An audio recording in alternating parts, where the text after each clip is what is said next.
হরে কৃষ্ণ। কেমন আছো সবাই? আশা করছি খুব ভালো আছো, আমিও খুব ভালো আছি। তো আজকেও তোমাদের একটা রিকোয়েস্টেড টপিক নিয়ে চলে আসলাম। তো লাস্ট একটা ভিডিওতেই আমার একটা বোন, মানে ও সব ভিডিওতেই মোটামুটি কমেন্ট করে, তো ওর নাম রিম্পা হালদার। ও কমেন্টে লিখেছিল যে দিদি আমি ননভেজ খেতে চাই না, মন হয় না খেতে, আবার মাঝে মাঝে খেয়ে ফেলি, আবার খুব কষ্ট হয়, এর থেকে বেরোনোর উপায় বলো প্লিজ। ঠিক আছে, তো এটা শুধু ওর একার সাথে না, এটা যখন কেউ ভক্তিতে প্রথম আসে তাদের মোটামুটি সকলের সাথেই সেম জিনিসটা হয়। ঠিক আছে, তো আমি আমার এক্সপিরিয়েন্সটা আগে একটু শেয়ার করি। আমার ননভেজ থেকে ভেজিটেরিয়ান জার্নি হওয়ার এক্সপিরিয়েন্স এই চ্যানেলে অলরেডি দেওয়া আছে, আজ থেকে 4-5 মাস আগেই দিয়েছিলাম। তো সেইগুলো আমি আর বলছি না, আমি জিস্ট আকারে বলছি, বলে তারপর লাস্ট 6 মাসের এক্সপিরিয়েন্সটা মেনলি বলছি। আর এটার থেকে কীভাবে অ্যাকচুয়ালি ওভারকাম করা যায় বা বেরোনো যায় আমি সেটাও বলবো। 2-4টে কেস স্টাডিও তোমাদের সাথে শেয়ার করবো। ঠিক আছে, মানে যেটা আমার অ্যাট দ্য সেম টাইম অন্য লোকেরও আমি যেগুলো জানি সেগুলো। ঠিক আছে, আচ্ছা, ফার্স্ট যেটা বলবো সেটা হচ্ছে আমারও তো আমি 18 বছর বয়স অবধি পুরোপুরি ভেজিটেরিয়ান ছিলাম, যেটা বাঙালি ফ্যামিলিতে বেশিরভাগ এটাই নর্মাল। বাঙালিতে কেউ ভেজ খেলে তাকেই অ্যাবনর্মাল চোখে দেখা হয়, বাবা তুই ভেজ খাস, এরকম একটা ব্যাপার। তো আগের দিন একটা ইনস্টাগ্রামের ভিডিওতেও দেখছিলাম, একটু শেয়ার করি। একটা বাঙালি বিয়ের খাবারের মেনু ভিডিও ছাড়া হয়েছে, সেখানে একজন কমেন্টে লিখেছে শাদি মে ননভেজ। মানে ওরা অ্যাকচুয়ালি নন বেঙ্গলি যারা, তাদের কাছে এটা বড় অপরাধ, মানে এটা জেনুইন অপরাধ, কারণ এটা শাস্ত্রে বলা আছে আমাদের ষোড়শ কাজ হয়, মানে 16টাও কাজ হয় যেগুলো পুরোপুরি সাত্ত্বিক থাকতে হয়। যেমন পৈতে পরে, জন্ম হওয়ার পরে যেটা হয়, বা কারো সাধ যখন হয় বাচ্চা পেটে থাকাকালীন, তখন বিয়ে, এরকমভাবে আমাদের 16টা মাঙ্গলিক কাজ থাকে, ষোড়শ মাঙ্গলিক কাজ বলে, যেখানে সম্পূর্ণ বিষ্ণু প্রসাদ বা ভগবানের প্রসাদ দিয়ে যারা আসে আর কি তাদেরকে দিতে হয়, যেটা আমার বিয়েতেও সেমভাবে হবে। তো ওই জিনিসটা অ্যাকচুয়াল নিয়ম, বাট ওই শাস্ত্রীয় বৈদিক বিবাহটা সবাই করে না, লোকে লোকাচার বাঙালি বিয়ে করে। তো যার জন্য এখন এই ননভেজটা হয়ে গেছে কমন, আর ভেজিটেরিয়ান যারা তারা হয়ে গেছে অ্যাবনর্মাল। ঠিক আছে, সো যার জন্য এখন মানে যদি বাঙালি হয়ে কেউ ননভেজ খাওয়ার কথা মানে ভেজিটেরিয়ান খাওয়ার কথা বলে, তাকে খুব অবাকভাবেই দেখা হয়। তো যাই হোক, তো আমার ক্ষেত্রেও সেম স্টার্ট হয় 2000 তখন 14 সাল বোধ হয়, 14 বা 15 সাল আমি প্রথম যোগা ক্লাসে যখন যাই। আমার যোগা স্যার ওনারা প্রত্যেকে ভেজিটেরিয়ান, তো আমিও সেই হিসাবে ওখান থেকে স্যারের থেকেই আস্তে আস্তে ইন্সপায়ার হই। স্যার বলেন যে প্রাণী হত্যা করা, হিংসা করা, এগুলো একটা ক্রাইমের মধ্যে পড়ে, তো সেখান থেকে আমাদের শাস্ত্র অ্যাকসেপ্ট করে না। স্যার স্পিরিচুয়ালিটির ওইভাবে বলতেন না, কোনো ভগবানের পয়েন্ট অফ ভিউ থেকে না, স্যার হেলথের পয়েন্ট অফ ভিউটা বলতেন যে ননভেজ খেলে বডি স্টিফ হয়ে যায়, যোগা করতে প্রবলেম হয়, ভেজ খেলে বডি খুব ফ্লেক্সিবল হয়, হালকা থাকে, ভালোভাবে যোগব্যায়ামও করা যায়, এবং at the same time non veg করা মানে যে খাওয়াটা ওটা হিংসাত্মক কাজ, তো হিংসা আমরা প্রমোট করি না।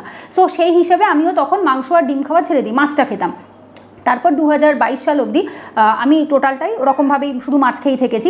বাড়িতে যেহেতু মাছের ঝোল ভাতটা কমন খাবার ছিল বাঙালি বাড়িতে, সেহেতু আমি চাইলেও ছাড়তে পারিনি। ঠিক আছে, আর ফিশ খানিকটা অল্প বয়সী মেয়েদের জন্য অনেক সময় লাগেও, বলে অ্যান্টি অক্সিডেন্ট থাকে, এজ রিঙ্কলস পড়ে না, তারপর স্কিন ভালো থাকে, তো এইগুলো কারণ দেখিয়ে আমাকে মা দিদিরা সবাই বলতো, তাই খেতাম।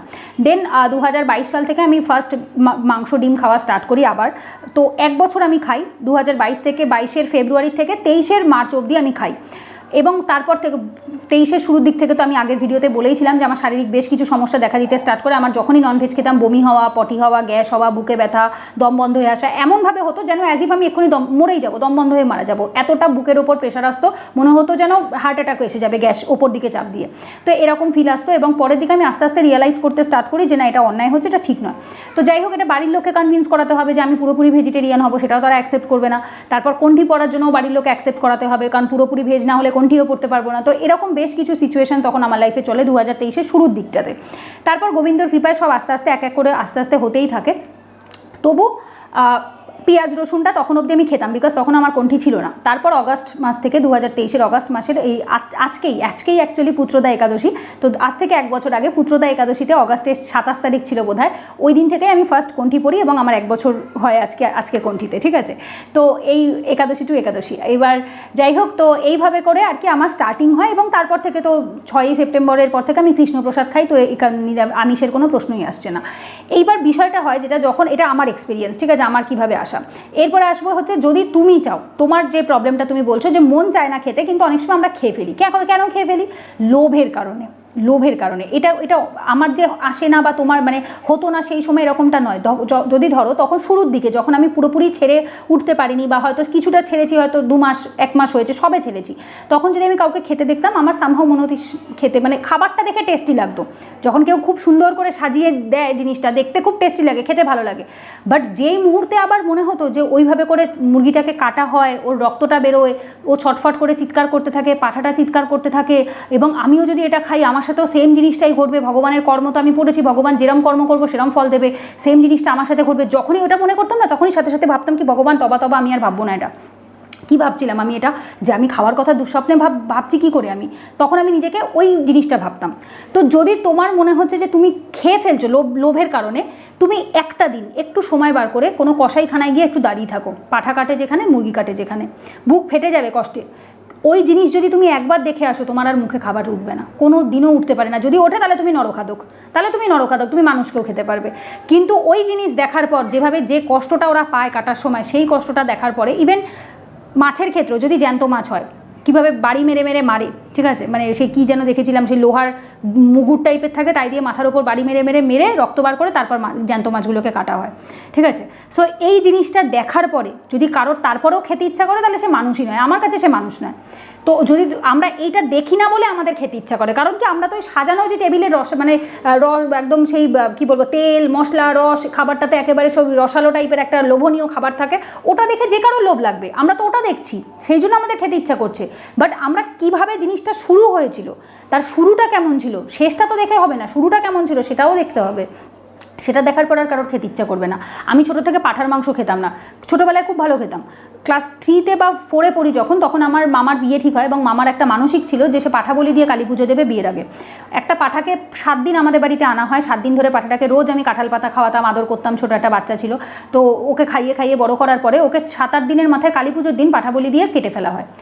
ওই যে ওর চিৎকার আমি চোখেও দেখিনি, আমি জাস্ট ঘরে ছিলাম, আমি তো ওইটা ভেবেই কেঁদেছিলাম সারাটা দিন, তোমরা ওকে খাওয়ালে, তোমরা অমানুষ, তোমাদের জ্যান্ত মারছো, জ্যান্ত পাপ হবে। তখন আমি ক্লাস 3-তে পড়ি, আমার 8 বছর বয়স। আমি তখন থেকে আমার বাড়ির লোককে অভিশাপ দেওয়া স্টার্ট করে দিলাম যে তোমরা জ্যান্ত কাটছো, জ্যান্ত পাপ হবে, তোমাদের এই হবে, অনেক কিছু বললাম, বলে ঠলে ওই যে ও চিৎকার করলো, ম্যাঁ করে একটা চিৎকার দিল যখন ওর গলায় কোপটা দিল, ওই যে আওয়াজটা শুনলাম, তারপর প্রায় মানে 8 বছর বয়স থেকে বলতে পারো 2022 সাল, 22 সালে আমার তখন বয়স কত হবে, 2022 সালে আমার কত 24 বছর বয়স হবে হয়তো, ওই সাল অবধি অলমোস্ট, তাই তো, এটা কোন সাল চলছে, 24, ও না, 24 নয়, তারও বেশি, 26 বছর। তো ওই 8 বছর থেকে 26 বছর অবধি আমি পাঁঠার মাংসই খেতাম না। তার মধ্যে হাতে গুনে 2 থেকে 3 বার হয়তো আমি পাঁঠার মাংস খেয়েছি, হাতে গুনে 2 থেকে 3 বার। ওই 22 সালে যখন আমি শুরু করি তারপরে খেয়েছি, বাট তার আগে অবধি আমি পাঁঠার মাংস ছুতামই না, ওই চিৎকারটা শুনেছিলাম তাই।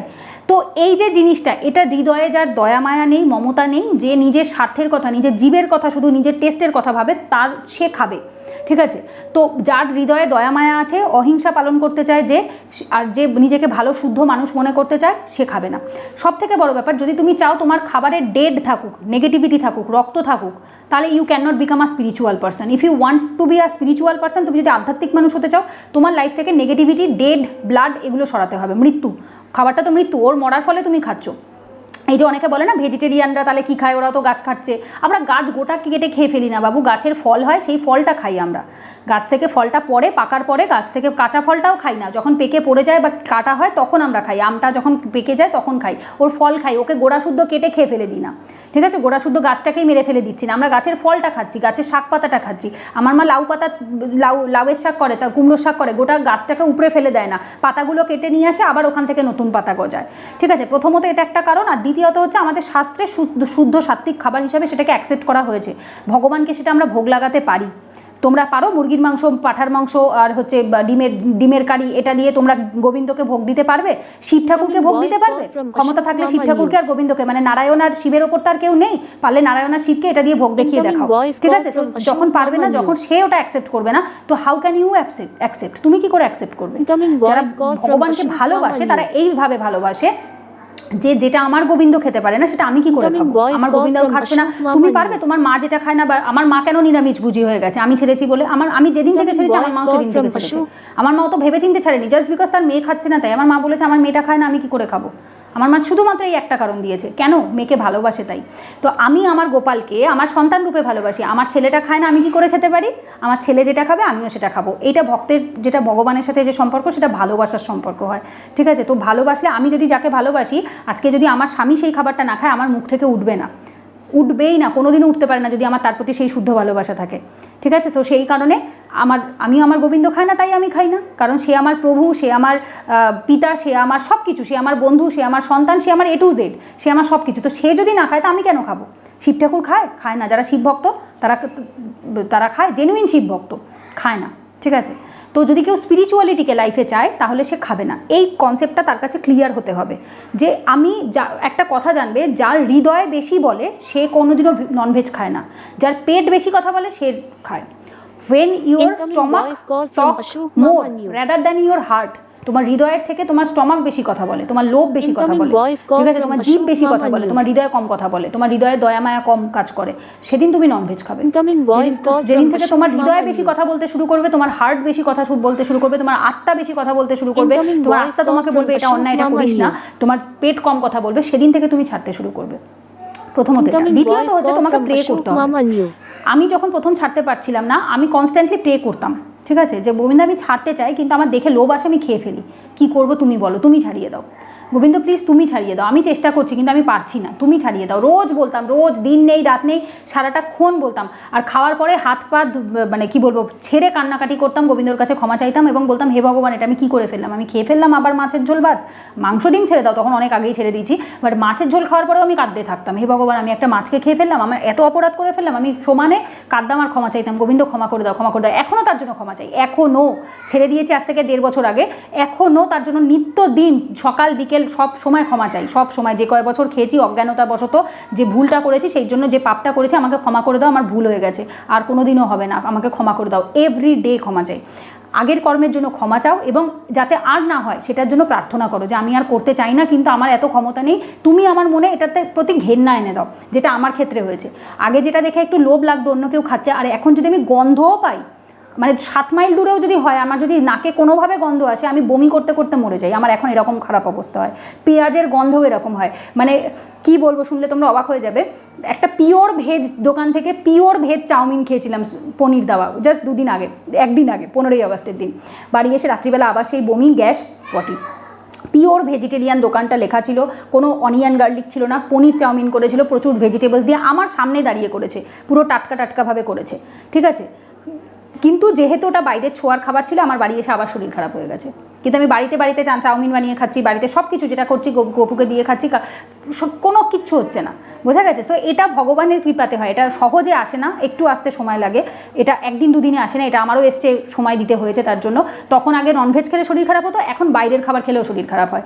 এখন শুধুমাত্র ঘরে যেটা গোবিন্দকে প্রসাদে দিতে পারি সেটা খেলেই একমাত্র সুস্থ থাকি, আদারওয়াইজ কোনো কিছু আমার শরীরে সহ্য হয় না, শরীরে না, মনে না, কোথাও না।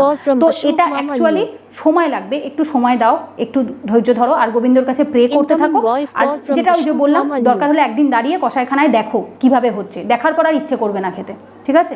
সো সেটা দেখো এবং তার কাছে সমানে প্রে করো যে গোবিন্দ আমি ছাড়তে চাইছি কিন্তু আমি পারছি না, তুমি আমার ওপর একটু কৃপা করো, একটু ছাড়িয়ে দাও, আমার লোভটাকে আমার থেকে নিয়ে নাও, আমার যে লোভ হচ্ছে দেখে সেই লোভটাকেই তুমি নিয়ে নাও, ঠিক আছে। এই লোভটাকে নিয়ে নাও, আমার হৃদয়ে একটুখানি দয়া আনো, একটু নন ভায়োলেন্স আনো, একটু অহিংসা আনো, আমি নিজে ছাড়তে চাই বাট আমার এত ক্ষমতা নেই। এইটা যখন তুমি বলবে এবং নিজেকে তার পায়ে সমর্পণ করে দেবে, দেখবে সে ছাড়িয়ে দেবে। এই সেম টেকনিকটা আমি বিশ্বকেও শিখিয়েছিলাম, বিশ্বও সেম ছাড়তে চাইতো, ওর কষ্ট হতো, খারাপ লাগতো, কিন্তু যেহেতু বাড়িতে বাবা মা খায়, বাড়ির লোকজন খায়, ওর জন্য আলাদা করে কেউ ভেজ রান্না করে না, তো দ্যাটস ওয়াই ওকে বাধ্য হয়ে খেতে হয় এবং সামহাও ও দেখে আশেপাশের লোকজনেরটা দেখে ওর লোভ লেগেছে, খেয়ে ফেলেছে হুট করে। তো এই জিনিসটা যখন হয় আমি ওকে বলি যে তুই, ও যেহেতু ডেলি হনুমান চল্লিশা পড়ে, আমি বলি যে তুই হনুমানজির কাছে কনস্ট্যান্টলি প্রে করবি যাতে হনুমানজি তোকে এটা ছাড়িয়ে দেয়, এবং প্রে করতে থাকে। আস্তে আস্তে কিন্তু জাস্ট এটা বলার 1-1.5 মাসের মধ্যেও মাংস খাওয়া ছেড়ে দিয়েছে, ঠিক আছে। এইটা জাস্ট 1-1.5 মাস, এবং সবাই প্রথমে মাংসটাই আগে ছাড়ে, তারপর ডিমটা ছাড়ে, তারপর মাছটা ছাড়ে, তারপর গিয়ে পেঁয়াজ রসুন ছাড়ে, এইভাবে আস্তে আস্তে ফেজ ওয়াইজ। আমারও সেম তাই হয়েছিল, ফার্স্ট মাংস ছেড়েছি, তারপর ডিম মাংস ডিমটা আমি যদিও একসাথে ছেড়েছিলাম, ফার্স্ট মাংস ছেড়েছি, তারপর ডিম, তারপর মাছ 2-3 মাস মতো খেয়েছিলাম লাস্ট 2023-এর শুরুর দিকে, তারপরে পেঁয়াজ রসুন কণ্ঠি পড়ার পর থেকে পেঁয়াজ রসুনও ছেড়েছি। তাও বাইরে গেলে আগে টুকটাক খেতাম, বাইরে গেলে ছোঁয়াছানি খাওয়া পড়ে যেত, এখন বাইরের ছোঁয়াছানিও বন্ধ হয়ে গেছে, কারণ ছোঁয়াছানি খেলেও আমি অসুস্থ হয়ে পড়ছি, ঠিক আছে। সো দ্যাটস ওয়াই শরীর যখন নিতে পারছে না আমার, এসে আমি অসুস্থ হচ্ছি, তাহলে সুতরাং সেই খাবারকে কী লাভ আছে, ওর থেকে বাড়ির থেকে খাবার ক্যারি করো, বাড়ির থেকে বানিয়ে নিয়ে চলে যাও, তো সেটাই খাও, ঠিক আছে। সো এইটা আস্তে আস্তে আসে, একদিন দুদিনে আসে না, একটু সময় দাও, 1-2 বছর সময় লাগে, বাট তার জন্য নিজেরও চেষ্টা থাকতে লাগে, নিজের প্রে করতে লাগে। এখন আমি যদি মনে করি আমি খেয়ে খুব লোভে আছি, আনন্দে আছি, হ্যাঁ আমি ভালো খেয়েছি, আমি কেন প্রে করতে যাব, যাব, তো আমি কেন বলতে যাবো যে আমার তো ডেফিনেটলি তুমি ছাড়তে পারবে না। বাট তুমি যদি খেয়ে গিল্টি ফিল করো, যদি তোমার খেয়ে খারাপ লাগে, যদি তোমার মনে হয় যে তুমি অন্যায় করছো, তো তুমি যদি তখন গোবিন্দর কাছে প্রে করো।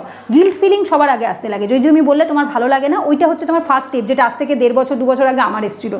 2023-এর শুরুতে এই ফিলিংটা আমার এসেছিলো যে আমি চাইতাম ছাড়তে, বাট আমি পারতাম না। ধৈর্য রাখো, আজ থেকে 2 বছর বাদে তুমিও বলবে দিদি আমিও এখন পিওর ভেজিটেরিয়ান, শুধু প্রসাদ ছাড়া খাই না। 2 বছর ওয়েট করো, 2 বছর বাদে তোমারও সেম সিচুয়েশন হবে। সময় লাগে। আর গোবিন্দ যার উপর একবার কৃপার দৃষ্টি দেয়, তার ওপর সেই দৃষ্টি আর সহজে যায় না, ঠিক আছে? শুধু নিজেকে একটু চেষ্টা করতে হয়। গোবিন্দর কৃপা অবশ্যই প্রয়োজন, বাট নিজের প্রচেষ্টাও প্রয়োজন। গোবিন্দ কৃপা করে, বাট সেই যদি নিজের তরফ থেকে যদি প্রচেষ্টা না থাকে, সেই কৃপা আস্তে আস্তে ভ্যানিশ হয়ে যাবে। প্রথম কৃপা আসবে, প্রথম হাতটা সেই বাড়ায়, কিন্তু তুমি যদি সেই 2 পা না এগো, তাহলে সেই কৃপাটা ধরে থাকবে না, ঠিক আছে? সো যাই হোক, আশা করছি তুমি তোমার উত্তর পেয়ে গেছো। চেষ্টা করো, প্রে করো, আর যেটা বললাম ওটা করে দেখো। যে মনে যে কষ্টটা লাগবে, তারপর আর নিজের ইচ্ছেটাই করবে না খাওয়ার, ঠিক আছে? সো যাই হোক, এই ভিডিওটা এখানেই এন্ড করছি। আশা করছি তোমাদের প্রশ্নের উত্তর দিতে পেরেছি। আর তোমাদেরও যদি কোনো রিকোয়েস্টেড কোনো কোশ্চেন থাকে, সেটা লাইফস্টাইল ইস্যুস হোক, মোটিভেশনাল হোক, স্পিরিচুয়াল হোক, কমেন্টে জানাতে পারো, আমি সেটার উপরেও ভিডিও বানিয়ে দেবো।